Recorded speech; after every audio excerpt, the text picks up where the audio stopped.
Buenos días, continuando con el capítulo 3 del libro de Nagmias, que se llama Planeación Agregada, vamos a continuar entonces con el numeral 3.4, un problema prototipo. Afirma aquí Nagmias que, de forma manual o con técnicas gráficas relativamente sencillas, pueden obtenerse soluciones adecuadas para muchos problemas de producción agregada. Vamos a ver una de las técnicas de solución a partir del ejemplo 3.2. Este ejemplo dice que Densepac, una empresa, debe planear los niveles de fuerza laboral y de producción para un periodo de 6 meses, de enero a junio. Es una empresa que produce unidades de discos para computadoras. Las demandas pronosticadas durante los 6 meses siguientes para una determinada línea de unidades que se producen en una planta de California son 1280, 640, 900, 1200, 2000 y 1400 unidades. Se asume que estamos al final de diciembre, momento en el cual se hicieron los pronósticos para enero, febrero, marzo, abril, mayo y junio del siguiente año. Se encuentra que el inventario final en diciembre, a final de diciembre, es de 500 unidades y la empresa desea tener 600 unidades disponibles a finales del mes de junio. Lo primero que dice es que hay varias formas de incorporar las restricciones de inventarios inicial y final en la formulación. La más cómoda consiste en modificar los valores de la demanda pronosticada.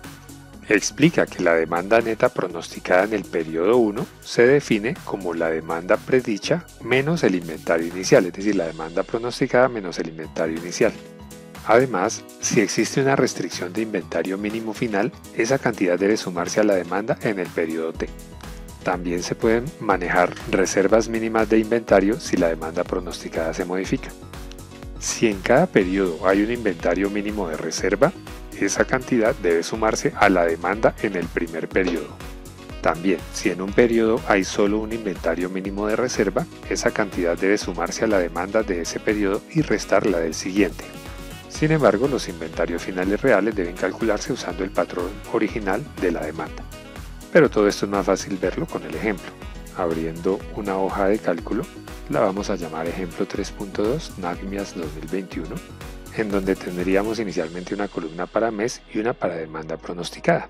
Y colocamos acá los meses y los valores de demanda pronosticada que ya nos dan acá en este ejemplo. Copiándolos del enunciado tendremos 1280, 640, 900, 1200, 2000 y 1400. Y luego tenemos que calcular la demanda neta pronosticada, que sería esta siguiente columna, demanda neta pronosticada. Le voy a colocar aquí la cuadrícula y recordemos que aquí nos decían que la demanda neta pronosticada en el periodo 1 se define como la demanda predicha menos el inventario inicial. Miremos en la hoja de cálculo, teniendo en cuenta que el periodo 1 vendría a ser enero. Entonces aquí en enero iría la demanda pronosticada o predicha menos el inventario inicial. Agreguemos en nuestra hoja de cálculo que hay 300 trabajadores en esa planta actualmente al final de diciembre, que se espera un inventario final en diciembre de 500 unidades y que la empresa quiere tener 600 unidades disponibles a finales de junio. Copiemos esa información en nuestra hoja de Excel.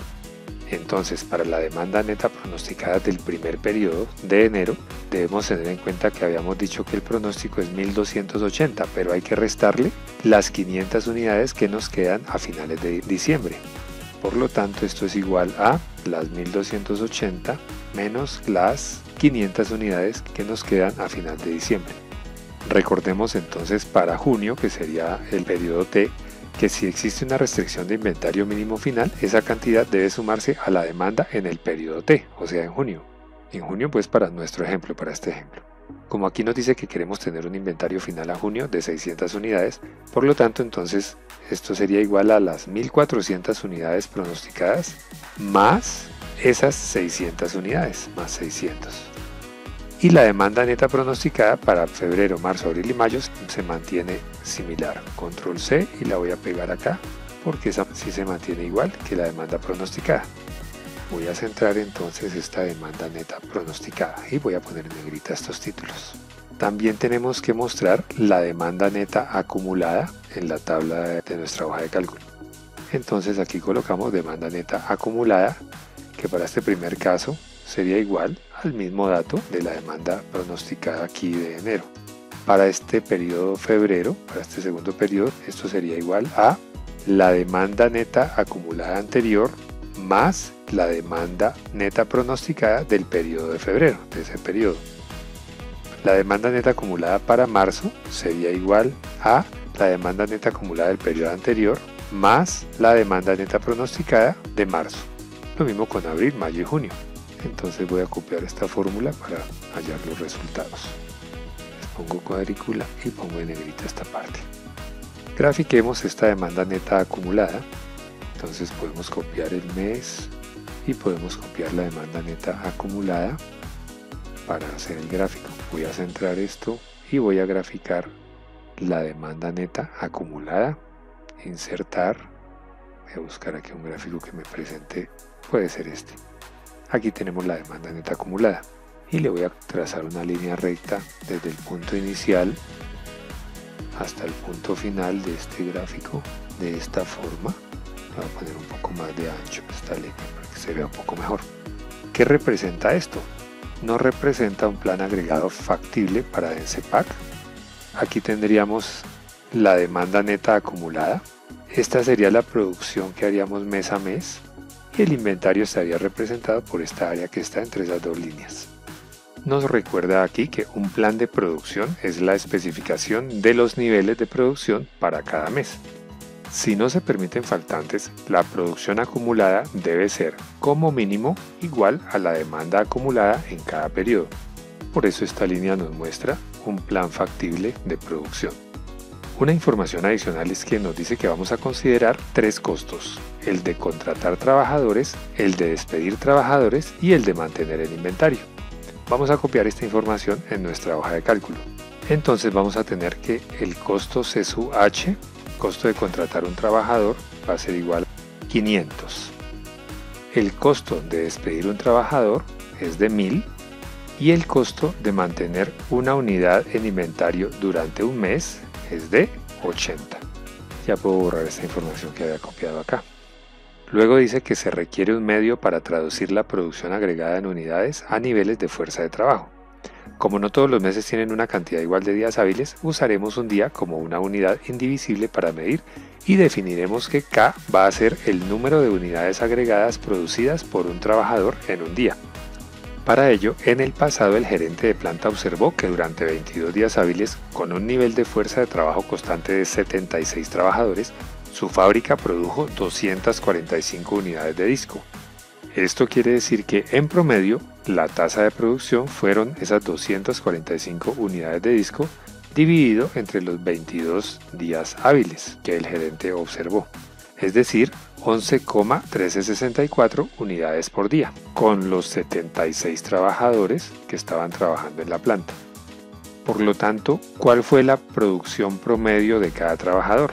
Sería tomar estas 11,1364 unidades por día y dividirlas entre el número de trabajadores, que es lo que nos indica aquí que un trabajador produjo un promedio de 11,1364 sobre 76, es decir, 0,14653 unidades en un día. Por lo tanto, ese valor va a ser el valor para K, pero coloquemos eso en nuestra hoja de Excel. Vamos a decir entonces que K será igual a el número de unidades agregadas producidas por un trabajador en un día. Decimos entonces que durante 22 días hábiles, con 76 trabajadores, se produjeron 245 unidades de disco. Por lo tanto, la tasa de producción en un día sería tener en cuenta primero el número de días, el número de trabajadores y el número de unidades producidas. Es decir, esto sería igual a el número de unidades producidas dividido entre el número de días observados trabajados. Tendríamos 11,363 unidades al día con 76 trabajadores. Ya podemos calcular cuánto produjo un trabajador en promedio, que sería el valor de K. K sería igual a ¿qué? K sería igual a estas 11,1363 unidades al día dividido entre los 76 trabajadores, porque queremos saber cuánto produjo un trabajador en promedio. Y ya tenemos aquí el valor de K. Luego de tener K, entonces dice acá que se van a analizar dos planes alternativos para administrar la fuerza de trabajo, que representan dos estrategias administrativas esencialmente opuestas. El plan 1 es cambiar la fuerza de trabajo cada mes con el fin de producir las unidades suficientes para coincidir lo más posible con el patrón de la demanda. Esto se conoce como plan de cero inventarios. ¿Y cuál es el plan 2? El plan 2 es mantener la fuerza de trabajo mínima para satisfacer la demanda neta. Esta se conoce como plan de fuerza de trabajo constante. A continuación se dará la explicación del plan 1, es decir, evaluación de una estrategia de persecución o plan de cero inventarios. Esto sería entonces un plan de producción para Densepac que minimice los niveles de inventarios que debe mantener la compañía durante el horizonte de planeación a 6 meses. En la siguiente tabla vamos a ver la información necesaria para los cálculos, en la cual se muestra la cantidad mínima de trabajadores requerida para cada mes. Aquí está la tabla en la cual tenemos que tener una primera columna que muestre cada uno de los 6 meses. La siguiente es el número de días de trabajo. Entonces, por ejemplo, en enero se trabajaron 20 días, en febrero se trabajaron 24 y así. Luego se requiere una tercera columna que se llama número de unidades producidas por trabajador, que sale de multiplicar el número de días de trabajo por el número de unidades agregadas producidas por un trabajador en un día, es decir, por K, que ya lo habíamos calculado acá. Y también lo tenemos aquí en nuestra hoja de cálculo. Entonces acá cada trabajador, por ejemplo en enero que se trabajaron 20 días, esos 20 días multiplicado por K, siendo K el número de unidades producidas por un trabajador en un día, nos da entonces el número de unidades producidas por trabajador en el mes de enero, en el mes de febrero, etc. Luego una columna que se llame pronóstico de demanda neta, pero esa ya la tenemos. Esa la tenemos acá en esta columna, demanda neta pronosticada.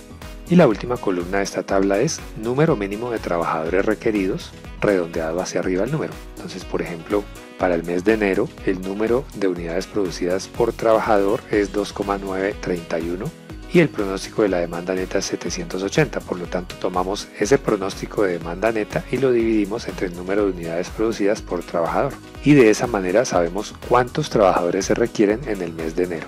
Lo mismo hacemos con los demás meses. Para febrero tenemos un pronóstico de demanda neta de 640 y lo dividimos entre el número de unidades producidas por trabajador en el mes de febrero y nos da un valor cercano a 182, que en el caso de febrero dio exactamente 181,97 y se aproxima a 182. Pero para enero la división entre 782,931 nos da 266,12.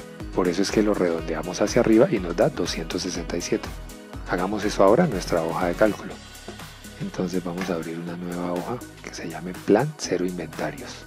Entonces le damos cambiar nombre y le escribimos Plan Cero Inventarios.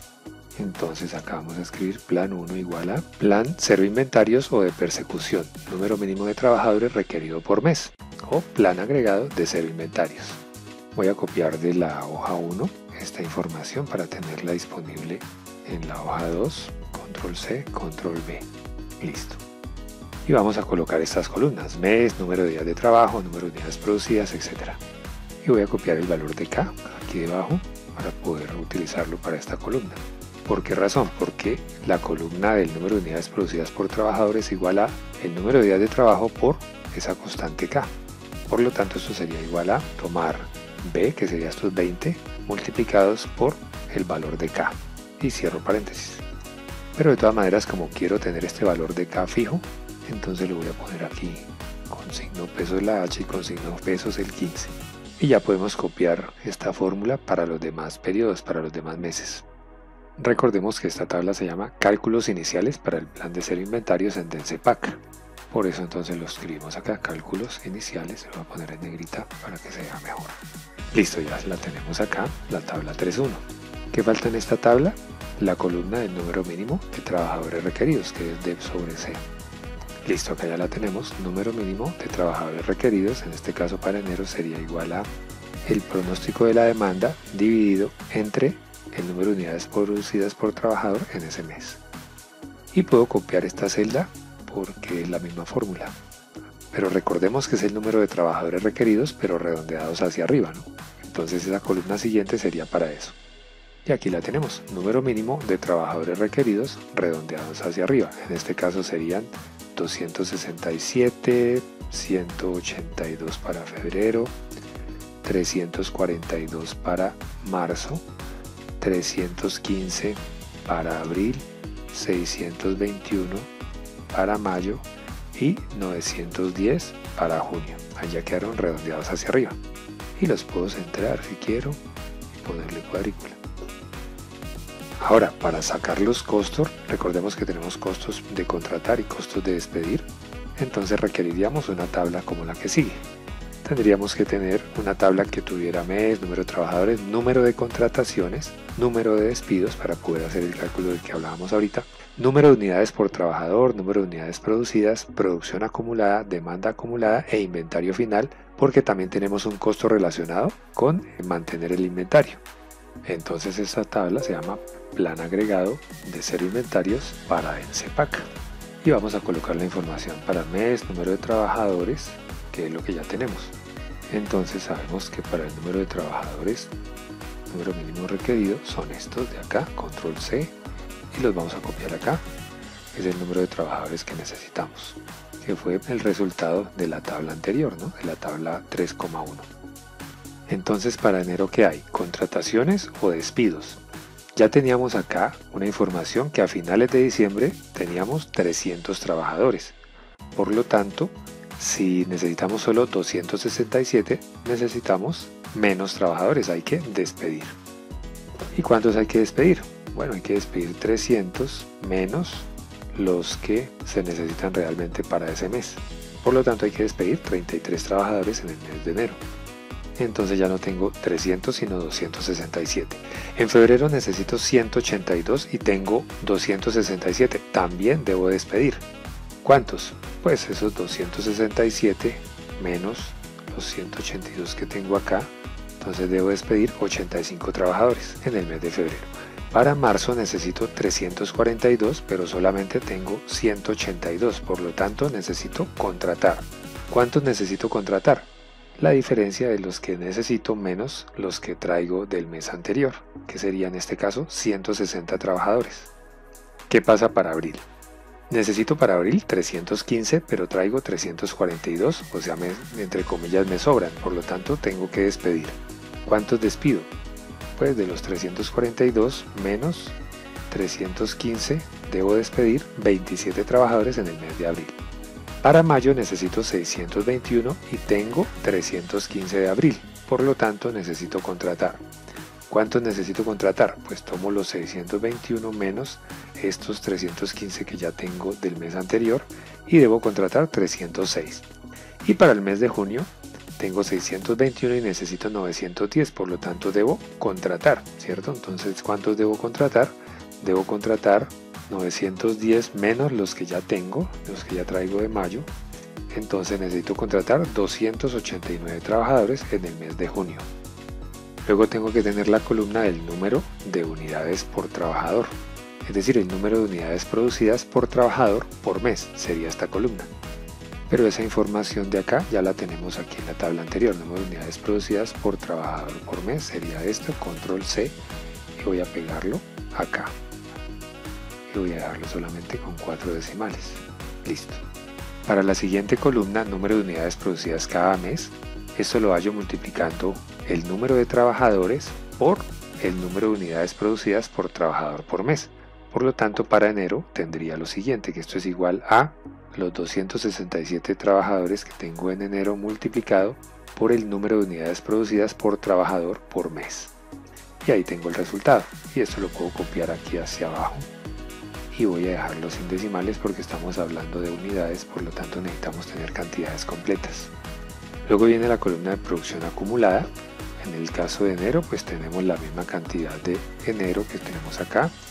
Para el caso de febrero tendríamos que esto es igual a la producción acumulada del mes anterior más la producción realizada en el mes de febrero. Y así sucesivamente, por lo tanto puedo copiar esta fórmula de aquí en adelante. La siguiente columna se llama pronóstico de demanda neta o demanda neta pronosticada, pero esa ya la tenemos en la tabla anterior. Pronóstico de demanda neta y vamos a copiar esos valores en esta tabla. Listo. La siguiente columna es demanda neta acumulada, pero ya también la teníamos acá, demanda neta acumulada, entonces ya podemos copiarla aquí. Y luego tenemos la columna de inventario final. ¿De dónde sale? El inventario final sale de tomar la producción acumulada y restarle la demanda neta acumulada. Y así con todas las demás estoy tomando cuál fue la producción acumulada a ese mes, por ejemplo a febrero, y le restamos cuál fue la demanda acumulada en ese mes. Y así con todos los demás meses. Por lo tanto voy a copiar esta fórmula para los demás meses. Por lo tanto ya podemos calcular costos, ¿cierto? Costo de contratar, costo de despedir y costo por mantener el inventario. ¿Cuál era el costo por contratar? 500, ¿no? Entonces lo copiamos ahí. El costo de despedir, ¿cuánto era? Era de 1000 unidades monetarias. ¿Y cuál era el costo de mantener el inventario? Era 80 unidades monetarias. Además tenemos que tener en cuenta cuál era el inventario que queremos tener al final del último periodo, al final de junio. En este caso eran 600 unidades. Para el total del costo de contratar me toca sumar las contrataciones que se hicieron, que en este caso son 755. Para calcular el costo de despedir, tengo que sumar todos los despidos que se realizaron en esos 6 meses. Y para calcular el costo del inventario final, de mantener el inventario final, me toca sumar las unidades que quedaron en el inventario final. Para el caso del costo del contratar, tendríamos que eso es igual a, hubo 755 contrataciones y cada una de ellas cuesta 500 unidades monetarias, por lo tanto nos da 377.500 unidades monetarias el costo de contratar. El de despedir sería igual a tomar el número de despidos, 145, y multiplicarlo por el costo de despedir, que es de 1000. Eso nos da 145.000 unidades monetarias. Por ahora el costo de mantener el inventario entonces sería de tomar estas 28 unidades que quedaron acá, multiplicadas por el costo de mantener el inventario, que es 80 unidades monetarias por cada unidad. Y también le agregamos el costo de mantener en inventario estas 600 unidades. Sería estas 600 multiplicado por 80, 48.000 unidades monetarias. Por lo tanto, el costo total, es decir, de contratar, despedir y mantener el inventario, es igual a esta cifra más esta, más esta, más esta otra, y nos da 572.700 unidades monetarias. Por lo tanto, ya podemos decir que este plan de cero inventarios o de persecución, su costo es de 572.700,96 unidades monetarias. Esta parte del cálculo del costo se llama evaluación de una estrategia de persecución o plan de cero inventarios. Pero hay que tener en cuenta que el número de días hábiles en cada mes depende de varios factores, como las vacaciones pagadas y los programas de mano de obra. Esto porque en esta columna de número de días de trabajo, el valor varía dependiendo de cada mes.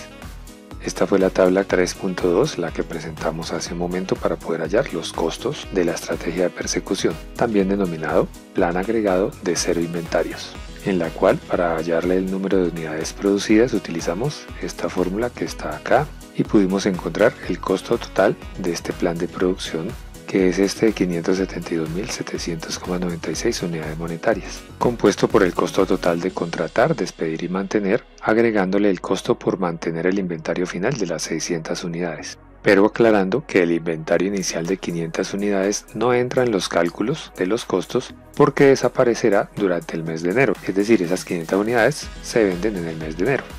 Se aclara aquí también que generalmente es imposible lograr cero inventarios al final de cada periodo de planeación, puesto que no se puede emplear una cantidad fraccionaria de trabajadores. Por esta razón, casi siempre habrá inventario remanente al final de cada periodo, además del que debe estar disponible al final del horizonte de planeación. También explica que es posible que el inventario final se pueda acumular en uno o más periodos hasta un punto en el que se pueda reducir la fuerza de trabajo en uno o más trabajadores. Y para este ejemplo específico, es posible reducir la fuerza de trabajo en un trabajador en los meses de marzo y mayo, y mirar a ver cómo nos quedaría ese plan resultante, en el cual se contrataría un total de 753 trabajadores y se despedirían un total de 144 trabajadores. Entonces acá no sería 755 sino 753 y aquí sería 144, lo que a su vez reduciría a 13 las unidades en inventario y el costo se reduciría un poco. Usted podría hacerlo si lo desea. Enseguida viene la segunda opción, la evaluación del plan de fuerza de trabajo constante. ¿Cuál sería el objetivo de esta segunda estrategia? Sería eliminar por completo la necesidad de contratar y despedir durante el horizonte de planeación, en este caso durante esos 6 meses. pero para garantizar que no se presenten faltantes de inventario en cualquier periodo, es necesario calcular la fuerza mínima de trabajo requerida para cada mes en el horizonte de planeación. Pero el desarrollo de este plan de fuerza de trabajo constante lo veremos en el siguiente video. Gracias y hasta pronto.